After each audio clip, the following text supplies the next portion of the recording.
Bonjour mes amis Capricorne, j'espère que vous allez bien. Je suis ravie de vous retrouver pour votre guidance de la semaine du 7 au 13 avril 2025. Et nous allons voir les énergies qui vous accompagnent tout de suite. L'énergie qui vous accompagne pour cette semaine, ça va être le chariot. Ici, on me parle de mouvement, de déplacement, de passage à l'action. On peut parler aussi de courage, de détermination, de volonté. Voilà, vous allez vouloir atteindre vos objectifs. Et vous allez vous en donner les moyens. On peut parler d'une avancée dans quel que soit le domaine de votre vie. Au niveau professionnel, on me parle ici d'enfermement et de bouclier. Il se peut ici que vous vous sentiez enfermé dans votre vie professionnelle. Vous n'êtes peut-être plus trop à votre place, vous tournez en rond. Un certain mal-être aussi vous envahit. Peut-être que voilà, vous ne vous sentez plus à votre place. Voilà, vous vous sentez quand même un petit peu piégé. On parle avec le bouclier d'un soutien sans faille d'une personne autour de vous. Ça peut être une collègue de travail, ça peut être une hiérarchie, quelqu'un qui a envie de vous protéger, qui a envie vraiment de vous aider à sortir de cet enfermement, de cet isolement. Voilà. Alors ça peut être aussi la protection du divin hein, qui vient vous dire que tout est en place, que tout est juste et que s'il peut y avoir des opportunités qui se présenteront à vous, elles arriveront en temps et en heure.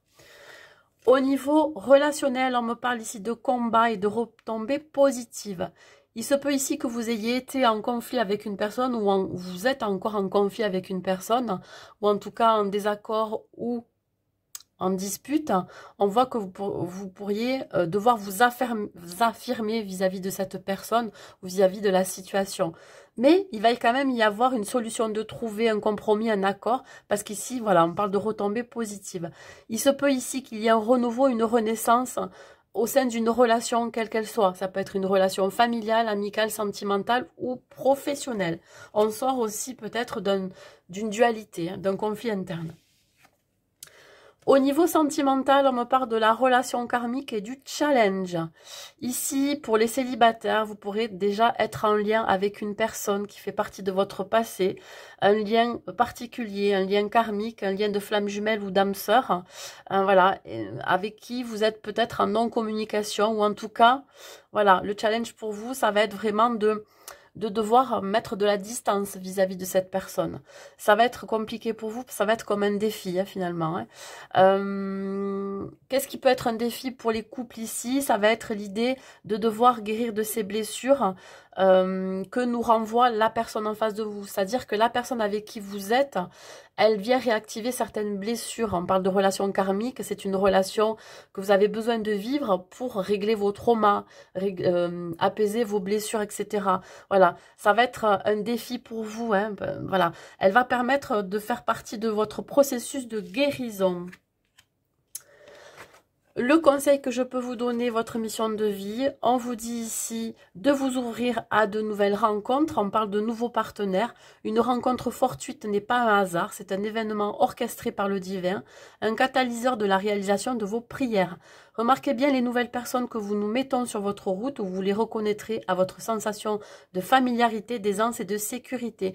Il se peut que vous rencontriez des personnes qui vont vous aider aussi à donc régler un karma, hein, c'est-à-dire de blessures et de traumas, mais ça peut être aussi des nouvelles personnes qui vont vraiment vous apporter